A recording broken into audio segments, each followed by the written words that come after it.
பாட்டாளி மக்கள் கட்சியின் ஒருங்கிணைந்த செங்கல்பட்டு மாவட்டத்தின் பொதுக்குழுவுக்கு வருகை தந்து எனக்கு முன்பு பேசி அமர்ந்த பாட்டாளி மக்கள் கட்சியின் பொதுச் செயலாளர் மரியாதைக்குரிய திரு வடிவேல் ராவணன் அவர்களே, பாட்டாளி மக்கள் கட்சியின் பொருளாளர் மரியாதைக்குரிய அருமை சகோதரி திலகபாமா அவர்களே,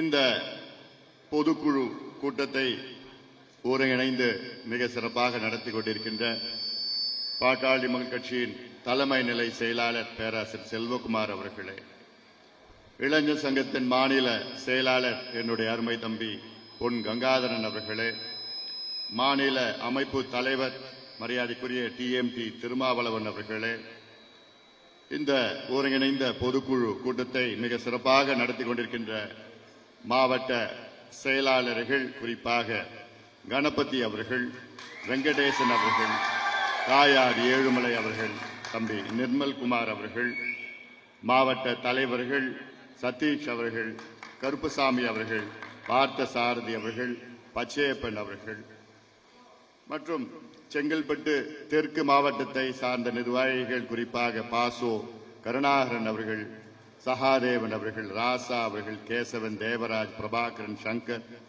ஏழுமலை, சித்திரப்பாக்கம் மணி, சதாசிவம், சகாதேவன், பச்சையப்பன், லோகநாதன், தமிழ்நேசன், மோகன், ஆனந்தன், பாலாயுதம், கோமு, வடிவேல், காவா, பாபு அவர்கள், ஜெயந்தி அவர்கள், பானுமதி பாபு அவர்கள், மோகன சுந்தரி அவர்கள், சங்கீதா அவர்கள், தேவி கலா அவர்கள், கற்பக வள்ளி அவர்கள் மற்றும் ஒன்றிய நிர்வாகிகள் சந்தோஷ், சந்தோஷ், யுவராஜ், முத்துக்குமரன், கார்த்திக், விஜயகுமார், திருவேங்கடம், கன்னியப்பன், சுரேஷ், சதீஷ், முத்துக்குமார், மோகனரங்கம், கோதண்டம், ஹரிராஜ், தினேஷ்குமார், மனோகரன், விஜயகுமார், சிவராமன், வேலு நாயக்கர், ராமமூர்த்தி, ராஜா, வினோத்குமார், லோகநாதன், ஜோதி, ராமலிங்கம், ரமேஷ், விசி, சபரி, மதுராந்தகம், தலைவர் முருகவேல் அவர்கள், செங்கல்பட்டு மேற்கு மாவட்டத்தின் வளர்மதி குப்பன் அவர்கள், பூக்கடை முனுசாமி அவர்கள், சாரங்கன் அவர்கள், பாஸ்கர் அவர்கள், அரங்கநாதன் அவர்கள், கோ ரவி அவர்கள், ஏழுமலை அவர்கள், காளிமுத்து அவர்கள், விநாயகம், சுரேஷ்,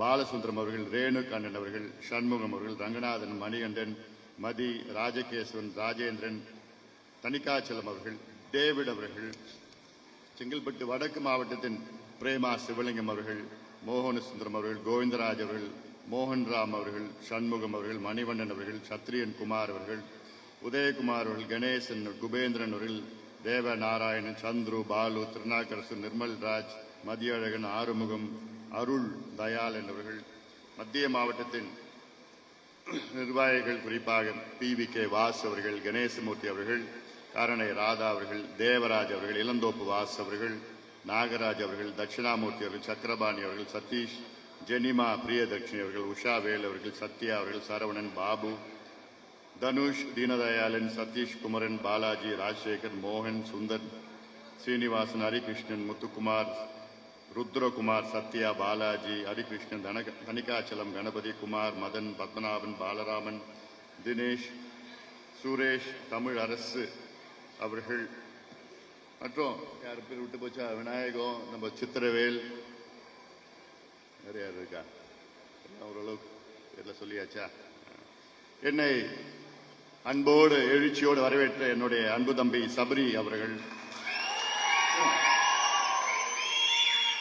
உள்ளிட்ட மேடையில் இருக்கின்ற அனைத்து நிலை நிர்வாகிகளும், இங்கே வருகை தந்திருக்கின்ற மாநில, மாவட்ட, ஒன்றிய, பேரூர், நகர நிர்வாகிகள், நம்முடைய ஒருங்கிணைந்த மாவட்ட பொதுக்குழு உறுப்பினர்கள், ஊடக நண்பர்கள் உள்ளிட்ட இங்கே வருகை தந்திருக்கின்ற என் உயிரினும் மேலான அன்பு பாட்டாளி சொந்தங்களே,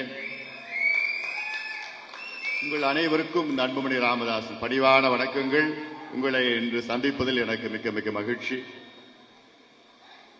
ஒருங்கிணைந்த செங்கல்பட்டு மாவட்ட பொதுக்குழு, இதில் பல முக்கிய தீர்மானங்களை நாம் நிறைவேற்றிருக்கின்றோம்.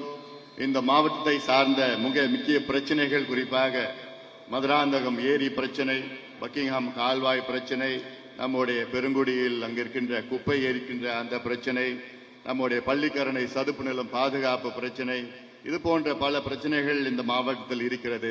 இதையெல்லாம் தமிழக அரசு உடனடியாக தீர்வு காண வேண்டும் என்ற நோக்கத்திலே தீர்மானங்களாக நாம் நிறைவேற்றினோம். உங்களுக்கு எல்லாம் நன்றாக தெரியும். இந்த மதுராந்தகம் ஏரி நம்முடைய முன்னோர்கள் கட்டிய ஏரி. 2400 ஏக்கர் பரப்பளவுள்ள ஏரி இன்று 950 ஏக்கர் தான் இருக்கிறது. இந்த ஏரியை தூர்வார வேண்டும் என்ற நம்முடைய நீண்டகால கோரிக்கை அது. ஆனாலும் கடந்த 4 ஆண்டு காலம் தூர்வாராமல் அப்படியே கிடப்பிலை போட்டு கிட்டத்தட்ட ஆண்டுதோறும் 100 கிராமங்கள் இந்த ஏரியில், அதாவது பாசனமாக இருக்கின்ற இவ்வளவு காலமாக ஆண்டு காலமாக இந்த ஏரியை நம்பி 100 கிராமங்கள் இருந்து வருகின்றனர். 4 ஆண்டு காலம் இந்த குடிப்பதற்கு தண்ணீர் இல்லாத ஒரு சூழல் வந்திருக்கிறது. அன்பு பாட்டாளி சொந்தங்களே, கடந்த மாதம் இந்த மாவட்டத்தில் உலக அளவிலே மிகப்பெரிய உலக தரம் வாய்ந்த ஒரு மாநாட்டை நீங்கள் நடத்தினீர்கள்.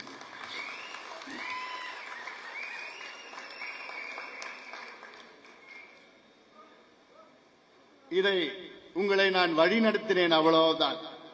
ஆனால் அனைத்து வேலைகளும் நீங்கள் தான் செய்தீர்கள். இன்று அந்த மாநாட்டை பற்றி இன்னும் தமிழ்நாடு மட்டுமில்ல, டெல்லியிலே பேசிக் கொண்டிருக்கின்றார்கள். அந்த அளவுக்கு மிகப்பெரிய அளவில் ஒரு மாநாட்டை நீங்கள் எல்லோரும் சேர்ந்து ஒற்றுமையாக நடத்தினீர்கள். உங்கள் அனைவருக்கும் என்னுடைய மனமார்ந்த வாழ்த்துக்கள், பாராட்டுக்களை இந்த நேரத்திலே நான் தெரிவிக்கின்றேன்.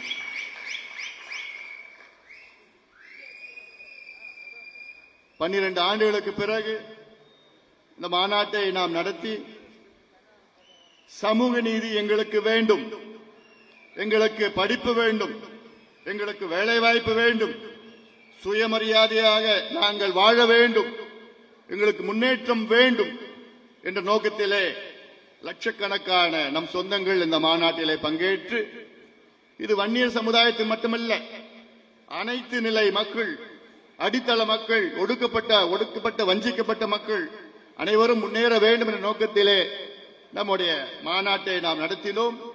மாநாட்டிலே நம்முடைய சமூக நீதி போராளி, மக்கள் காவலர் மருத்துவர் ஐயா அவர்கள் கலந்து கொண்டு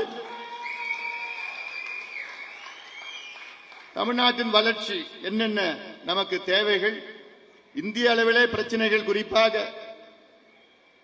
இடஒதுக்கீட்டினுடைய உச்சவரம்பு 50 விழுக்காடு உச்சவரம்பை அதை நீக்க வேண்டும், கிரீமி லேயர் என்ற முறையை அகற்ற வேண்டும், பெண்களுக்கு பாதுகாப்பு வழங்க வேண்டும், தமிழ்நாட்டிலே சாதிவாரி மக்கள் தொகை கணக்கெடுப்பு எடுக்க வேண்டும், அதன் அடிப்படையிலே 69 விழுக்காடு இடஒதுக்கீடு பாதுகாக்க வேண்டும், அந்த அடிப்படையிலே வன்னியர்களுக்கு 10.5 விழுக்காடு உள்ளிட்ட மற்ற சமுதாயங்களுக்கு, குறிப்பாக பட்டியலின மக்களுக்கு 2 விழுக்காடு கூடுதலாக இடஒதுக்கீடு வழங்க வேண்டும். தமிழ்நாட்டில் அனைத்து சமுதாயங்கள் அவர்களுடைய மக்கள் தொகை ஏற்ப, சமூக பின்தங்கிய நிலை ஏற்ப அனைவருக்கும் இடஒதுக்கீடு வழங்க வேண்டும், மதுவை ஒழிக்க வேண்டும், போதை பழக்கங்களை அழிக்க வேண்டும் என்ற நோக்கத்திலே இந்த மாநாட்டை நாங்கள் நடத்தினோம். மிக சிறந்த முறையில் நடத்தினோம். அந்த மாநாடு முடிந்த பிறகு எல்லாம் இந்த மாநாட்டை வியப்பாக பார்த்தார்கள். குறிப்பாக ஆளும் கட்சிக்காரங்களாம் வைத்தெரிச்சல். என்னடா இவங்க 45 நாள்ல 1.5 மாசத்துல இவ்வளவு பெரிய கூட்டத்தை எங்கிருந்தா வந்தாங்க? இந்த கூட்டம் அமைதியா வந்தது, அவ்வளவு எழுச்சியாக வந்தது. ஒரு சின்ன பிரச்சனை கூட இல்லையே, ஒரு சின்ன அசம்பாவிதம் கூட கிடைக்கல. அவ்வளவு நேரம் உட்கார்ந்து இருந்தாங்களே. அதுல எனக்கு ஒரு வருத்தம் என்னன்னா, 1/3 நம் சொந்தங்கள் உள்ள வர முடியல. செங்கல்பட்டு இங்க மதுராந்தகம் வரைக்கும் அங்க வண்டி நின்றுட்டு இருந்தது. அவ்வளோ பேர் அவ்வளோ ஆசையா அவ்வளோ ஆர்வமா வந்தாங்க. இவ்வளோ வந்தது யாருக்கும் தாங்கல. வைத்தெரிச்சல், அந்த வைத்தெரிச்சல்ல வந்த திருஷ்டின்னு நினைக்கிறேன்.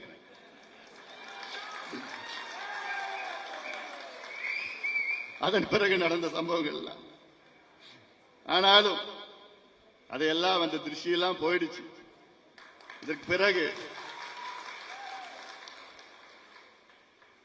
நம்முடைய இலக்கு என்ன? பாட்டாளி மக்கள் கட்சி தமிழ்நாட்டை ஆள வேண்டும். நம் கட்சி சமூக நீதி அடிப்படையில் நம் கட்சியை தொடங்கியிருக்கின்றார் நம்முடைய இனமான காவலர், சமூக நீதி போராளி மருத்துவர் ஐயா அவர்கள். 36 ஆண்டுகளுக்கு முன்பு நினைத்து பாருங்க. 36 ஆண்டுகளாக பாட்டாளி மக்கள் கட்சி தமிழ்நாட்டில் மிக சிறப்பாக செயல்பட்டு தமிழ்நாட்டுக்கு மட்டுமல்ல இந்திய அளவிலே பல சாதனைகளை நாம் செய்து வருகின்றோம். ஆட்சி அதிகாரம் வருவதற்கு முன்பாகவே தமிழ்நாட்டிலே எத்தனையோ சாதனைகளை நாம் செய்து வருகின்றோம். இந்தியாவுக்கு சாதனைகளை செய்திருக்கின்றோம். தமிழக மக்கள் இதையெல்லாம் கவனித்து நம் மீது நம்பிக்கை வைத்து நமக்கும் ஒரு வாய்ப்பு மக்கள் நிச்சயமாக கொடுப்பார்கள். அந்த அடிப்படையிலே தான் இன்று இந்த செங்கல்பட்டு ஒருங்கிணைந்த வருவாய் மாவட்டத்தினுடைய பொதுக்குழு இங்கே நடைபெற்றுக் கொண்டிருக்கிறது. பொதுக்குழுவிலே நம்முடைய வேலை திட்டங்கள் என்ன? உறுப்பினர்கள் சேர்க்க வேண்டும். கடந்த மாதம் உங்களிடம் அந்த உறுப்பினர் அட்டையை நாம் கொடுத்தோம். இந்த அட்டை வச்சிருக்கீங்களா? நீ வாங்கிட்டீங்களா? எல்லாமே நீங்க நம்ம வாங்கிக்குங்க. நீங்க முதல்ல வாங்கி இந்த அட்டை, இது என்னுடைய உறுப்பினர் அட்டை. இது யார் தெரியுமா எனக்கு கொடுத்தா? நான் என்னுடைய சொந்த வீடு டி நகர்ல இருக்கு. டி நகருடைய அங்க இருக்கிற பகுதி செயலாளர் எனக்கு அட்டை கொடுத்தார். மோகன் ராமன் ஒருத்தர் எனக்கு அட்டை கொடுத்தார். அதனால நீங்க எந்த கிராமத்தில் இருந்தீங்கன்னா உங்க கிராமத்தில் உள்ள கிளை செயலாளர்கள் இந்த அட்டையை உங்களுக்கு கொடுக்கணும். வாங்கிக்கிங்க. வாங்கிட்டு பதிவு போடுங்க. அட்டை நீங்க மட்டும் இல்ல, உங்களுக்கு எல்லாத்துக்கும் அங்க இருக்கின்ற குறிப்பாக இளைஞர்களை அணுகி இந்த மாநாட்டுக்கு பிறகு எல்லாமே ஆர்வமாக இருக்கின்றார்கள். அவர்களுக்கு இந்த உறுப்பினர் அட்டையை கொடுக்கணும். உங்களுடைய உறுப்பினர் அட்டையில புதுப்பிக்க வேண்டும். புதிய உறுப்பினர்களை சேருங்கள். இருக்கின்ற உறுப்பினர்களை உங்களுடைய அட்டையை புதுப்பித்து கிளையை உருவாக்கி கிளையை பலப்படுத்தி கிளையை புதுப்பித்து நம்முடைய வாக்குச்சாவடி முகவர்கள், குறிப்பாக பூத் ஏஜென்ட், ஒவ்வொரு வாக்குச்சாவடியிலும் 10 முகவர்கள், அவர்களை எல்லாம் நீங்கள் அங்கே அங்கீகாரம் செய்து அவர்களுக்கு பயிற்சி எல்லாம் நம்ம கொடுக்க இருக்கின்றோம். அதை உடனடியாக நீங்கள் செய்ய வேண்டும். காரணம், இன்று நிச்சயமாக தமிழக மக்கள் நம் மீது மிகப்பெரிய ஒரு பார்வை. காரணம், இவ்வளவு காலமாக 60 ஆண்டு காலம் தமிழ்நாட்டை மாறி மாறி ஆட்சி செய்து வருகிறார்கள். ஆட்சி செய்தும் ஆனால் பிரச்சனை தீரவில்லை. குறிப்பாக ஒரு பிரச்சனை, இந்த மதுராந்தகம் ஏரி ஒரு உதாரணம் எடுத்துக்கங்க. இந்த மதுராந்தகம் ஏரி இதை கட்டியது நம் முன்னோர்கள், நம் பாட்டன் முப்பாட்டன் எல்லாம் இங்க கட்டினாங்க. ஏரியை வெட்டினாங்க. வெட்டி வெள்ளகாரன் காலத்தில் இதை கடைசியா தூர்வாருது. எப்போ வெள்ளகாரன் தூர்வாரணும். அப்புறம் வந்தவங்க இவங்க அதை பத்தி எந்த கண்டுக்கல, ஒன்றும் இல்லை. இந்த ஏரியுடைய ஆழம் எவ்வளவு தெரியுமா? கிட்டத்தட்ட 35-40 அடி. ஆனா இன்னைக்கு கிட்டத்தட்ட 15 அடி தான் இருக்கு. இது எல்லாம் வண்டெல்லாம் இருக்குது. தூர்வாருனா 100 கிராமங்கள் இல்ல, கிட்டத்தட்ட 300 கிராமங்கள், கிட்டத்தட்ட 10,000-15,000 ஏக்கர் பாசனம் செய்யலாம். இன்னைக்கு கிட்டத்தட்ட ஒரு 5,000 ஏக்கர் தான் பாசனம் செய்ய முடியுது. எல்லாம் செய்ய வேண்டும். ஆனால் இவர்கள் செய்ய மாட்டார்கள்.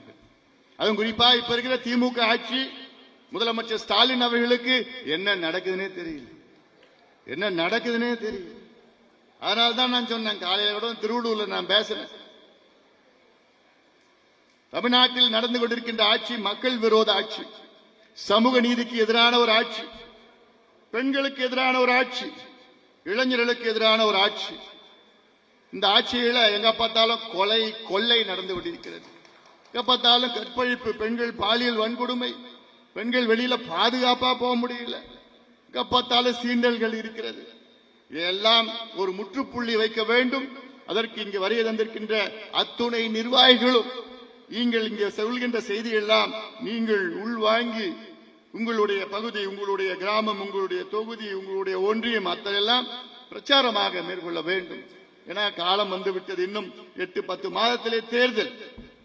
இந்த தேர்தலில் 2026 சட்டமன்ற தேர்தலில் நிச்சயமாக பாட்டாளி மக்கள் கட்சி அங்கமாக இருக்கின்ற ஒரு ஆட்சி தமிழ்நாட்டில் நடக்கும்.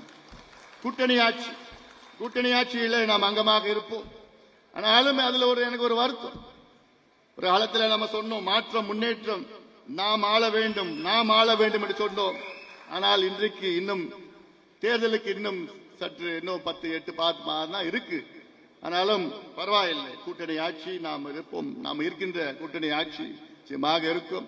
ஏன் நான் கூட்டணி ஆட்சி சொல்றேன்னா, மாறி மாறி இந்த இரண்டு கட்சிகளிடம் மாறி மாறி நாம் என்ன கேட்டோம்? சமூக நீதி கொடுங்க எங்களுக்கு, இந்த பிள்ளைங்களுக்கு வேலை வாய்ப்பு கொடுங்க, பிள்ளைங்களுக்கு படிப்பு கொடுங்க. அதுக்கு ஒரு கணக்கெடுப்பு நடத்தினா இதுக்கெல்லாம் தீர்வு கிடைக்கும்.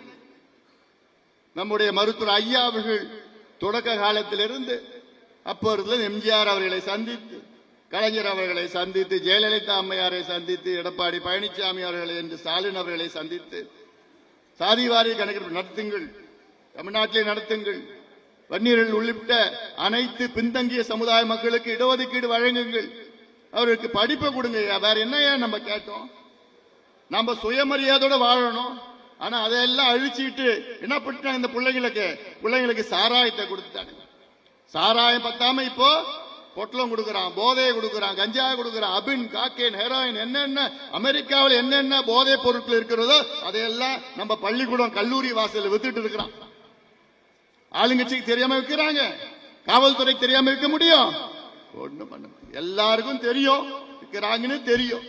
ஆனாலும் அதை கண்டுகொள்ளாமல் இருக்கின்ற முதலமைச்சர் ஸ்டாலின் அவர்கள், இப்படி ஒரு ஆட்சி வேணுமாமா? நிச்சயமா வேண்டாம். இந்த ஆட்சியை அகற்ற வேண்டும். ஏன்னா நம்ம பிள்ளைங்க இன்னும், ஏன்னா நம்ம பிள்ளைங்களுக்கு படிச்சுட்டாங்க, ஆனா வேலை கிடையாது. இதெல்லாம் எவ்வளோ இருக்கு, பிரச்சனை எல்லாம் இருக்கு. இதையெல்லாம் நீங்கள் உள்வாங்கி நம்ம அடுத்த கட்டத்துக்கு நாம் செல்ல வேண்டும். ஏன்னா நம்ம ஆட்சியில இருந்தோம்னா நம்ம என்னென்ன பண்ண போறோம்? சாராய கடையை மூடுவோம். இந்த போதை ஒரு பொட்டலம் எங்கேயுமே யாரால விற்க முடியாம பார்த்துப்போம். எல்லாத்துக்கும் மேல விவசாயிகள் நம்ம ஆட்சியில மகிழ்ச்சியா இருப்பாங்க, விவசாயிகள் மகிழ்ச்சியா இருப்பாங்க. இது போன்ற பிரச்சனைகள், இந்த மதுரான ஏரி போன்ற தூர்வாரதோ, இல்ல பாலாத்துல தடுப்பணை கட்டுறதோ, இது போன்ற அத்துணை விவசாயிகள் பிரச்சனை எல்லாம் சாதாரணமா தீர்த்துட்டு போலாம். ஏன்னா இந்த தமிழ்நாடு அரசு, இப்ப திமுக அரசு, மக்கள் விரோத அரசு என்ன பண்ணிட்டு இருக்கு? உங்க நிலத்தெல்லாம் பிடுங்கி பிடுங்கி பிடுங்கி தொழில் சாலைகள் கட்டுறோம், தொழில் அதிபர்களுக்கு இந்த நிலத்தெல்லாம் பிடுங்கி அவங்க கிட்ட இலவசமா கொடுத்துறாங்க. அவன் என்ன பண்றான்? அங்க பெரிய பெரிய தொழிற்சாலையை கட்டிட்டு வேலை உங்க பிள்ளைங்களுக்கு கொடுக்கறான் இல்ல? அவங்க பீகார், உத்தரப்பிரதேஷ், ஆந்திராவில இருந்து அவங்க கொண்டு வந்து அங்க வேலையை கொடுக்கறான்.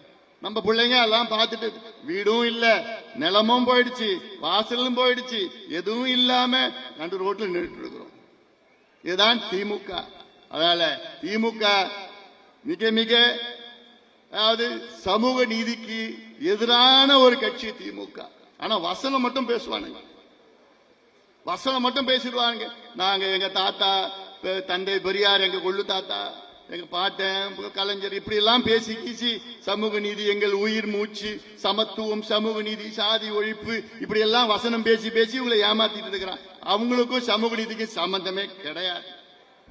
சம்பந்தம் இருந்ததுன்னா இந்நேரம் கணக்கெடுப்பு நடத்தி எல்லா மக்களுக்கும் இடஒதுக்கீடு, படிப்பு, வேலை வாய்ப்பு, முன்னேற்றம் எல்லாம் பண்ணிருக்க போறாங்க. ஆனா அதெல்லாம் தெரியல அவங்களுக்கு. தெரியும், கொள்ளடிக்கிறது மட்டும் தெரியுது. கொள்ளையோ கொள்ளடிச்சுட்டு இருக்கிறான். அதுக்கு ஒரு உதாரணம் நான் சொல்றேன். தமிழ்நாட்டில் போன வருஷம் இந்த மணல் எடுக்கிறாங்கல்ல, மணல் கொள்ளை பண்ணிட்டு இருக்காங்க. ஆத்துல மணல்லாம் இருக்குல்ல, பாலாத்துலயோ காவேரி ஆத்துலயோ வைகை ஆத்துலயோ எல்லாம் அவ்வளவு ஆறுகள் இருக்கு. இந்த ஆத்துல இருந்து எவ்வளவு தெரியுமா அரசுக்கு வருமானம்? அதிகாரப்பூர்வமான வருமானம் எவ்வளவு தெரியுமா வந்தது? எவ்வளவு யாராவது சொல்ல முடியுமா? 27 கோடி. தமிழ்நாடு முழுவதும் உள்ள மணல் குவாரியிலிருந்து எவ்வளவு வந்தது? 27 கோடி கணக்குல வந்திருக்குது. அதாவது ஒரே ஒரு குவாரி, மணல் குவாரியில 4 நாள் இல்ல 5 நாள்ல வர பணம் எவ்வளவு? 27 கோடி. ஒரு குவாரியில் 45 குவாரி தமிழ்நாட்டில் நடந்துட்டு இருக்குது. இதுல ஒரு வருஷம் முழுக்க எடுத்துட்டு இருக்கிறானுங்க.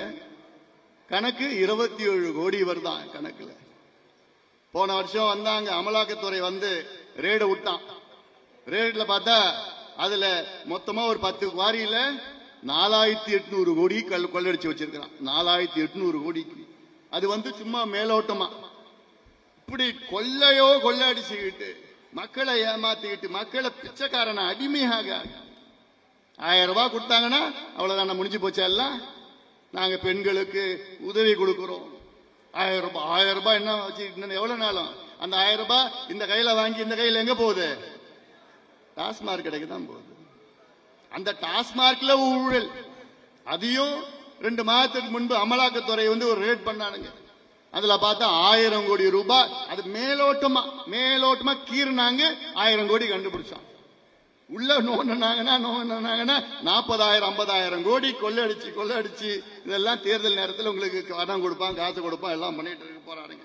அதனால இதெல்லாம் நீங்கள் சிந்தித்து இதெல்லாம் உள்வாங்கிய செய்திகள்லாம் நம்ம போனோம். நமக்கு மிக முக்கியமானது சமூக நீதி. அதற்காகத்தான் வருகின்ற ஜூலை மாதம் 25ஆம் தேதி நம்முடைய மருத்துவர் ஐயா அவர்கள் பிறந்த நாள் அன்று, பசுமை தாயகம் நாள் அன்று நான் ஒரு நடைபயணம் மேற்கொள்ள இருக்கின்றேன். தமிழக மக்களின் உரிமை மீட்பு பயணம். தமிழக மக்களின் உரிமை மீட்பு பயணம். இப்போ அரசியல் சாசனம்னா என்ன? நம்முடைய கான்ஸ்டிடியூஷன். நம்முடைய அரசியல் சாசனத்துல அதுல நமக்கு மக்களுக்கு எவ்வளவு உரிமைகள் கொடுத்திருக்கு. நம்மளுடைய அரசியல் சாசனம் நமக்கு எத்தனையோ உரிமைகள். என்ன உரிமைகள்? அரசு நமக்கு தரமான கல்வி, இலவச கல்வி கொடுக்கணும். நம்ம உரிமை அது. அரசு கொடுப்பது அவருடைய கடமை. நமக்கு நல்ல மருத்துவம் தரமா கொடுக்கணும். விவசாயிகள் நாங்க நல்ல விவசாயம் செய்யணும்னு விவசாயிகளுடைய உரிமை அது. நல்ல காத்து, நல்ல நீர், நல்ல நிலம், மாசுபடாத நிலம் நமக்கு இருப்பது நம்முடைய உரிமை. அதை கொடுப்பது அரசுடைய கடமை. பெண்களுக்கு பாதுகாப்பு அது நம்முடைய உரிமை, பெண்களுடைய உரிமை. அதை நிலைநாட்டுவது அரசினுடைய கடமை. சமூக நீதி இது நம்முடைய அடிப்படை உரிமை. அதை கொடுப்பது அரசினுடைய அடிப்படை கடமை. இப்படி அடுக்கடுக்கா எத்தனையோ உரிமைகள் நமக்கு இருக்கிறது. அந்த உரிமைகள் எல்லாம் மறுக்கப்படுகிறது. அதுலயும் திமுக கிட்ட போய் கேட்க முடியுமா? முதலமைச்சருக்கு என்ன நடக்குதுன்னே தெரியாது.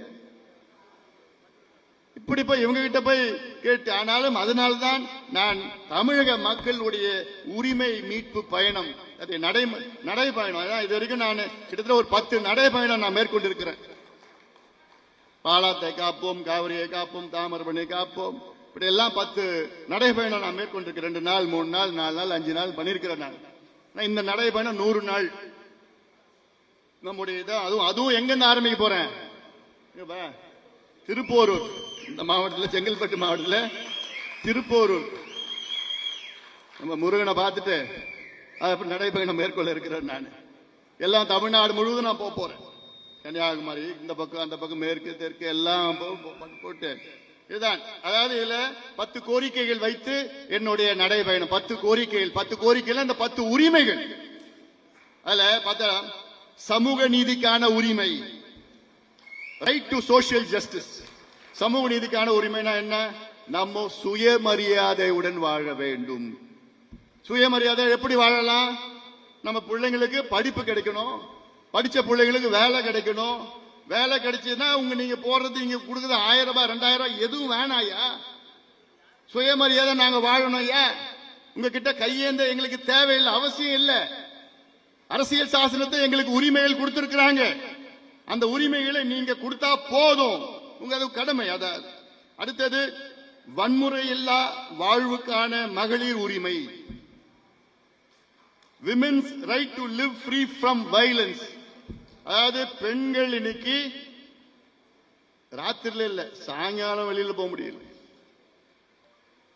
சாயங்காலம் எங்கேயாவது பெண்கள் தனியா போக முடியுது? எங்கேயாவது அங்க போனா ஒருத்தன் விசில் அடிக்கிறான், இன்னொருத்தன் பிடிச்சி கை பிடிக்கிறான், குடிச்சிட்டு இது பண்றான், போதையை பண்ணிட்டு இருக்கிறான். அண்ணா யூனிவர்சிட்டியில படிக்கிற பெண்களுக்கு பாதுகாப்பே இல்லை. சென்னையில அண்ணா யூனிவர்சிட்டி பெண்களுக்கு பாதுகாப்பு இல்லை. இங்க கிராமத்துல மதுராந்தகம் பெண்களுக்கு பாதுகாப்பு இருக்குமா? இல்ல. அந்த பாதுகாப்பு கொடுப்பது யாருடைய கடமை? அரசினுடைய கடமை. இப்படிதான் பல உரிமைகளை, ஏன்னா உங்களுக்கு தெரியல, அதை தெரியப்படுத்துவதுதான் நான் ஊரா போய் கிராம போய் உங்களை சந்தித்து இந்த உரிமைகளை வாங்க, நம்ம உரிமையை மீட்டெடுப்போம், என் பின்னால் எல்லோரும் வாருங்கள், தமிழக மக்களே வாருங்கள் என்று இந்த நடைப்பயணத்தை மேற்கொள்ள இருக்கின்றேன். அடுத்தது வேலைக்கான உரிமை, ரைட் டு எம்ப்ளாய்மெண்ட். எனக்கு வேலை கொடுப்பது யாரு? அரசு எனக்கு வேலை கொடுப்பது அவருடைய அரசோட கடமை. ஆனா இந்த தமிழ்நாடு அரசு என்ன பண்ணுச்சு? திமுக அரசு என்ன பண்ணாங்க? தேர்தலுக்கு முன்பு என்ன சொன்னாங்க? நாங்கள் ஆட்சிக்கு வந்தவுடன் 3.5 லட்சம் புதிய அரசு வேலைகளை உருவாக்குவோம், இருக்கின்ற 3 லட்சம் அரசு வேலைகளை இருக்கின்ற வேலை காலியிடங்களை நிரப்புவோம். பண்ணாங்களா? 6.5 லட்சம் வேலை இன்னைக்கு காலி அப்படியே இருக்கு. ஆனா அரசாங்கம் திமுக அரசு அதை பத்தி கண்டுக்கல. அடுத்தது விவசாயம் மற்றும் உணவுக்கான உரிமை, right to farming and right to food. விவசாயத்திற்கான உரிமை, எல்லா விவசாயிகளும் உரிமை. என்ன உரிமை? எனக்கு நீர்ப்பாசன திட்டங்களை நிறைவேற்றுங்க. விவசாயம் நான் செய்யறதுக்கு என் ஏரிய தூர் வாருங்க. விவசாயம் நான் செய்யறதுக்கு இந்த தடுப்பணையை கட்டுங்க, ஆத்துல தடுப்பணை கட்டுங்க. மழை காலத்துல தண்ணி போகுது, அப்படியே தலை அடிச்சுட்டு போகுது. அதுக்கப்புறம் என்னால விவசாயம் பண்ண முடியல. அது மட்டுமில்ல, என்னுடைய விளை பொருட்களுக்கு நீங்கள் விலை நிர்ணயம் செய்யுங்கள். மினிமம் சப்போர்ட் பிரைஸ், குறைந்தபட்ச விலை அதை நிர்ணயம் செய்ய வேண்டும். என்னுடைய உழைப்புக்கு அதற்கு ஏற்ப அங்கீகாரம் எனக்கு கிடைக்க வேண்டும், ஒரு விவசாயிக்கும் கிடைக்க வேண்டும். அது என்னுடைய உரிமை. ஆனா தமிழக அரசு கிட்ட போய் கேட்டா ஸ்டாலின் என்ன சொல்லுவாரு? அதெல்லாம் எனக்கு தெரியாதுப்பா, அதெல்லாம் எனக்கு தெரியாது. அதே போன்ற ரைட் டு ஃபுட், அனைவருக்கும் தரமான உணவு, அதை நீங்கள் உண்ண வேண்டும், அது அரசுடைய கடமை. இதெல்லாம் எத்தனையோ உரிமைகள் உங்களுக்கு இருக்கு. அதற்கு பிறகு வளர்ச்சிக்கான உரிமை. அடுத்தது ரைட் டு டெவலப்மெண்ட், எல்லாருக்கும் வளர்ச்சி, அனைவருக்கும் வளர்ச்சி, அனைவருக்கும் உரிமை, அனைவருக்கும் உரிமை, அனைவருக்கும் வளர்ச்சி. நம்முடைய கோஷம் வளர்ச்சி. இது எல்லாருக்கும் வளர்ச்சி வேண்டும். எவ்வளவு காலமா இந்த குடிசையில வாழ்ந்துட்டு இருப்போம், கோமணம் கட்டி ஆடு மாடு மேய்ச்சிட்டு இருப்போம். எங்களுக்கு வளர்ச்சி வேணும், வேலை வேணும், விவசாயம் செழிக்கணும், பிள்ளைங்க படிக்கணும். அடுத்தது அடிப்படை சேவைகளுக்கான உரிமை, ரைட் டு பப்ளிக் சர்வீசஸ். இன்னைக்கு சின்னதா ஒரு சர்டிபிகேட் வாங்கணும்னா எவ்வளவு காலமா போய் நிப்பீங்க? எங்க போய் நிப்பீங்க? ஒன்னு தாசில்தார் ஆபீஸ்ல, கரண்ட் ஆபீஸ்ல நிக்கணும், இபில நிக்கணும். ஒரு வீடு கட்டணும்னா அங்க போய் நிக்கணும், இதுக்கு பர்மிஷன் வாங்கணும். அவங்ககிட்ட முதல்ல கீழே இருந்து போவோம், அப்புறம் அடுத்தது இவங்ககிட்ட காசு கொடுக்கணும், அடுத்தது காசு கொடுத்து முடிஞ்சு போச்சு. ஆனா நம்ம ஆட்சியில இதெல்லாம் எதுவுமே தேவையில்லை. ஆன்லைன்ல அப்ளை பண்ணா போதும், தானா சர்டிபிகேட் உங்க வீட்டுக்கு வந்துடும். இன்னும் எவ்வளோ இருக்கு இதெல்லாம். இந்த உரிமைகள் நம்முடைய உரிமைகள் எல்லாம். அதே போன்று கல்வி நலவாழ்வுக்கான உரிமை, right to health, right to education. எனக்கு இலவசமா தரமான கட்டணமில்லா சுமை இல்லாத கல்வி வழங்குவது அரசாங்கத்தினுடைய கடமை. அது பெறுவது என்னுடைய உரிமை. அதே போன்று எனக்கு நல்ல தரமான மருத்துவம் கொடுப்பது அரசாங்கத்தினுடைய கடமை, பெறுவதற்கு என்னுடைய உரிமை. நம்ம என்ன கேட்ட தீர்மானத்துல மதுராந்தக மருத்துவமனையை மேம்படுத்துங்க தீர்மானத்துல போட்டோம். உள்ள போய் பார்த்தா அவ்வளவுதான், ஒண்ணுமே கிடையாது, ஒண்ணுமே அடிப்படை வசதி கூட கிடையாது. இதெல்லாம் இதுல நடைபயணத்தில் இதெல்லாம் நம்ம பேச போறோம். நம்ம அடுத்தது மது போதை பொருட்களால் பாதிக்கப்படாமல் இருக்கும் உரிமை, right to free from alcohol and drug harm. மதுவும் ஒரு பக்கம், போதை பொருட்கள் ஒரு பக்கம், சரளமா வித்துட்டு இருக்கிறாங்க. இதுதான் திராவிட மாடல். என்ன மாடல்? திராவிட மாடல். என்ன மாடல் அது? தெரு தெருவா சாராய கடையை திறந்து குடிங்கடா, குடிங்க குடிங்க குடிங்க, எனக்கு வருமானம் வரணும். அரசுக்கு இவ்வளவு 45,000 கோடி பத்தாது, 50,000 கோடி 55,000 கோடி இலக்கு வைக்கிறான் பார். படுபாவீங்களா? எதுல இலக்கு வைக்கிறதுன்னு விவசாயம் உங்களுக்கெல்லாம் குடிக்கிறது போய் இலக்கு வைக்கிறீங்க நீங்க. என்ன எதுக்கு இலக்கு வைக்கணும்? சரி, இந்த வருஷம் கிட்டத்தட்ட 70 விழுக்காடு பிள்ளைங்க கிராமத்துல பள்ளிக்கூடம் சேர்ந்தாங்க. அடுத்தது 80 விழுக்காடு சேரணும். இந்த மாதிரி இலக்கு வைக்கணும். ஆனா இதை விட்டுட்டு குடிங்க, நல்லா குடிங்க இலக்கு வைக்கிறதெல்லாம் ஒரு ஆட்சியா? அடுத்தது நீடித்திருக்கும் நகர்ப்புற வளர்ச்சிக்கான உரிமை, right to sustainable urban development. நகர்ப்புற வளர்ச்சி ஒரு உதாரணம். இப்போ மதுராந்தகம் நகரம், மதுராந்தகம் நகரத்தில் எப்படி வளர்ச்சி இருக்கணும்? ஏன்னா இப்ப கிராமத்தில் ஒன்னும் இல்லை, வேலை வாய்ப்பு இல்ல, விவசாயம் இல்ல, தண்ணி இல்ல, ஒண்ணுமோ வாழ்வாதாரம் இல்ல. எல்லாமே நகரத்தை நோக்கி போயிட்டு இருக்கிறாங்க. இந்த மாவட்டத்தில் எங்கேயாவது எங்க போறீங்க? எதுவும் இல்லைன்னா எங்க போவீங்க? சென்னை. இப்ப சென்னைனா இந்த தாம்பரம், இந்த பல்லாவரம், அந்த பக்கம் ஸ்ரீபெரும்புத்தூர், அப்படிலாம் சுத்தி திருப்பூர் இந்த பக்கத்துல எல்லாம் அங்க போயிட்டு வந்துட்டு வளர்ந்துட்டு இருக்குது. இது எப்படி இருக்கணும்? நகர்ப்புறம் எப்படி இருக்கணும்? இதெல்லாம் அதுல மக்கள் வாழ்கின்ற மக்களுக்கு என்ன உரிமைகள் இருக்கு, இங்கிருந்து செல்கின்ற மக்களுக்கு என்ன உரிமைகள் இருக்கு. இங்கிருந்து போறவங்க எங்க இருக்கிறாங்க? கூலி வேலை பண்ணிட்டு பிளாட்ஃபார்ம்ல படுத்து தூங்கிட்டு எதுவும் குடிசையில எங்கெங்கயோ தங்கிட்டு இருக்கிறாங்க. மக்களுக்கு உரிமை வேண்டும். அடுத்தது ஆரோக்கியமான சுற்றுச்சூழலுக்கான உரிமை, ரைட் டு ஹெல்தி என்வாயன்மெண்ட். நல்ல நமக்கு சுற்றுச்சூழல், நாம் சுவாசிக்கின்ற காற்று, நாம் குடிக்கின்ற நீர், நாம் இருக்கின்ற நிலம் தூய்மையா சுத்தமா இருக்கணும். அந்த காலத்துல நம்ம நல்லா இருந்தது, நம்ம முன்னோர்கள்லாம் பிரச்சனை இல்லாம மாசு இல்லாம இருந்தாங்க. ஆனா இப்போ எல்லாம் எங்க பார்த்தாலும் சாக்கடையா ஓடிட்டு இருக்கு, கொசு தொல்லை இருக்குது, சுவாசிக்கின்ற அந்த காற்று முடிஞ்சு போச்சு. அவ்வளவுதான். பார்த்தா எல்லாம் கேன்சர்ல இருந்து என்னென்னமோ வந்துட்டு இருக்கு. அதனால இது 10 கோரிக்கைகள், 10 உரிமைகளை வைத்து தமிழ்நாடு முழுவதும் நாம் செல்ல இருக்கின்றோம், நடைபயணம் செல்ல இருக்கின்றோம். தம்பிகளா தயாரா இருக்கீங்களா? என் தங்கைகளும் என் தம்பிகளும் தயாராகுங்கள். அதெல்லாம் திட்டமிட்டு நம்ம பண்ண போறோம். திட்டமிட்டு இந்த மாநாட்டை நடத்தணும்ல, 1.5 மாதத்துல உலகம் பேசுகின்ற மாநாட்டை நடத்தணும். அதே போன்று நடைபயணம் மிகப்பெரிய அளவில் நாம் திட்டமிட்டு என்னென்ன செய்யணும், எப்படி செய்யணும், அதெல்லாம் வித்தியாசம் வேற லெவல்ல, எப்படி வேற லெவல்ல பண்ணுவோம். அதெல்லாம் பண்ண போறோம். அதனால இதெல்லாம் எப்படி செய்யணும்னு நான் திட்டமிட்டு நான் பண்ண போறேன். நான் அதற்கு நீங்க எல்லோரும் வாருங்கள், வந்து நம்ம எல்லாம் கலந்துகிட்டு நம்ம மிகப்பெரிய அளவில் மக்களை நோக்கி, கிராமங்களை நோக்கி, நகரங்களை நோக்கி, மக்களை நோக்கி நாம் செல்ல இருக்கின்றோம். அதற்கு தயார் நிலையில் இருங்க, தயாராக இருங்கள். நமக்கு நிறைய வேலை திட்டங்கள் எல்லாம் இருக்கிறது. அதுக்கு இடையில கொஞ்சம் போராட்டம்லாம் இருக்கும், அங்கங்க கொஞ்சம் போராட்டம், சாதிவாரி கணக்கெடுப்பு போராட்டம், இது போராட்டம், அதெல்லாம் கொஞ்சம் நடுவில் நடத்த போறோம். அதெல்லாம் அதையும் நீங்கள் நல்ல விதமாக நடத்த வேண்டும் என இந்த நேரத்தில் உங்களை எல்லோரும் கேட்டுக்கொண்டு, இந்த பொதுக்குழு மிக சிறப்பாக நடத்தி கொண்டிருக்கின்ற அனைத்து நிலை நிர்வாகிகள், ஏன்னா மாவட்ட செயலாளர் பேர் மட்டும் சொன்னா மற்றவங்க எல்லாம் கோச்சிப்பாங்க. அது இன்னொன்னு, எல்லாருக்கும் வாய்ப்பு கொடுக்க முடியல பேசுறதுக்கு. அதெல்லாம் நீங்க மனசுல வச்சுக்க வேண்டாம். ஏன்னா இது இன்னும் அடுத்தது வேற இன்னும் போனோம், இன்னும் அடுத்த திட்டங்கள்லாம் நிறைய இருக்கு, நாங்க போனோம்.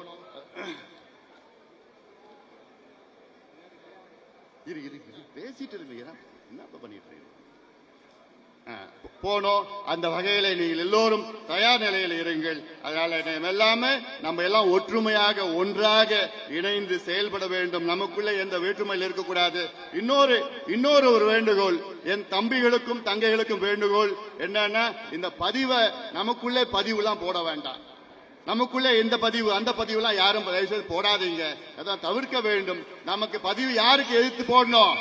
இந்த மக்கள் விரோத திமுகவை எதிர்த்து நம் அத்தனை பதிவிலும் திமுகவை எதிர்த்து நம் பதிவுகளை போட வேண்டும். ஏன்னா மக்கள் விரோத ஆட்சி, இந்த ஊழல் ஆட்சி, மக்கள் விரோத ஆட்சி, திமுகவை எதிர்த்து நம்ம அத்தனை பதிவுகள் நம்ம போட வேண்டும். இன்னைக்கு நம்ம பொதுக்குழு தொடங்கிட்டோம். அடுத்து நடைபயணம். திமுக அரசினுடைய நாட்கள் எண்ணப்படுகிறது. நம்ம திமுக ஆட்சி அதற்கு கவுண்டவுன், திமுக ஆட்சி முடிவு கவுண்டவுன் இன்னைக்கு தொடங்கி இருக்கிறது. இந்த பொதுக்குழுவை சிறப்பாக நடத்திய அனைத்து நிர்வாகிகளுக்கும், காவனூர் மோகன், ஒன்றிய செயலாளர் சக்திவேல், நந்தகுமார், நாகராஜ், வேலு, தலித் மோகன் அவர்கள் உள்ளிட்ட